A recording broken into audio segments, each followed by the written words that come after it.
In a small village hidden deep in the mountains, there lived a girl named Ava. She was bright and cheerful, her smile said to light up even the darkest of rooms. But what the villagers didn't know, what no one dared whisper, was that her light never faded. Not at night, not in the shadows, not even in the pitch-black darkness of a moonless sky. Ava never cast a shadow.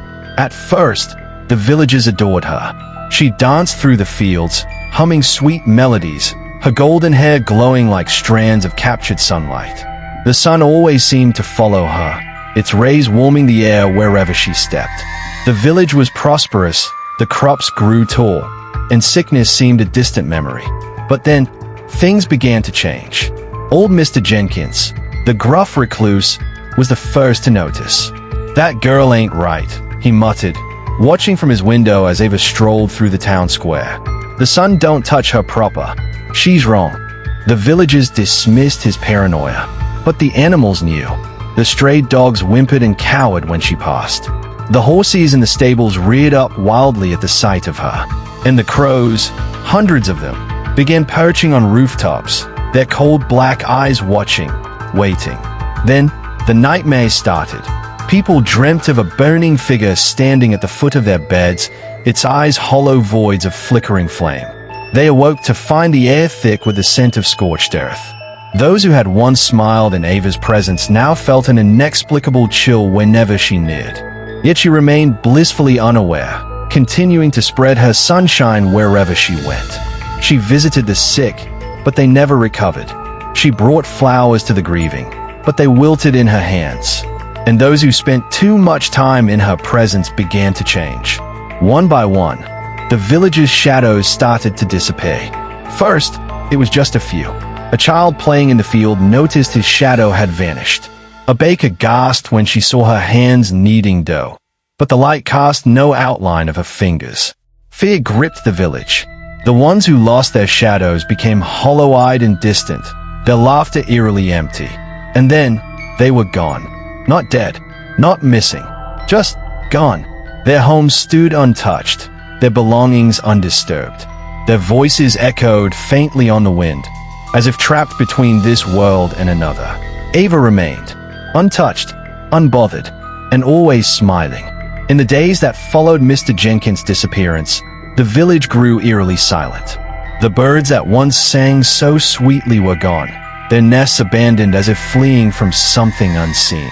The wind, once carrying the laughter of children playing in the fields, now howled through the empty streets like a mournful wail.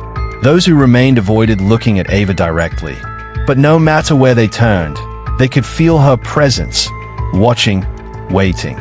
Then, the whispers started. At first, they were faint, like the rustling of leaves in the distance. But soon, they crept into homes, curling through keyholes and slipping beneath doorways.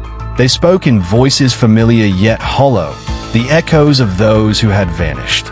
Mothers heard the laughter of their lost children in the dead of night, only to wake and find tiny handprints scorched into the walls.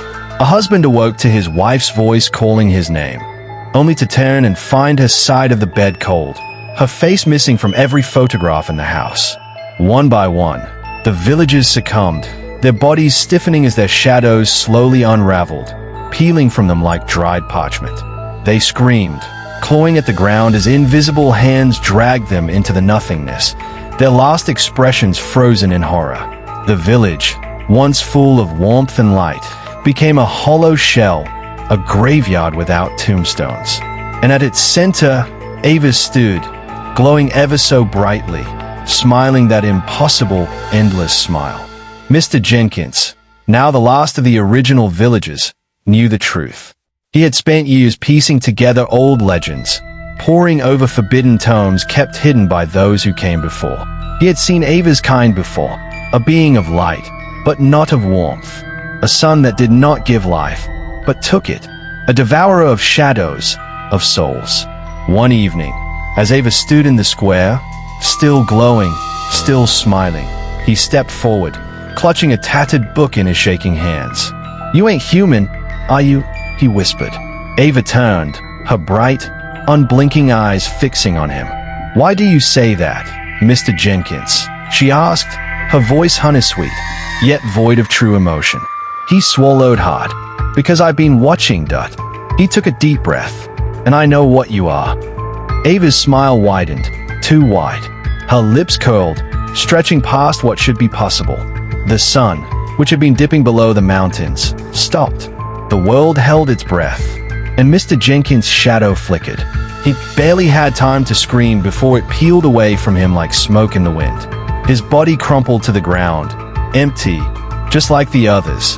Ava turned back to the village. There were still a few new faces.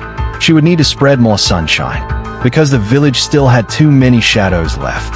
The sun is gonna shine on everything you do.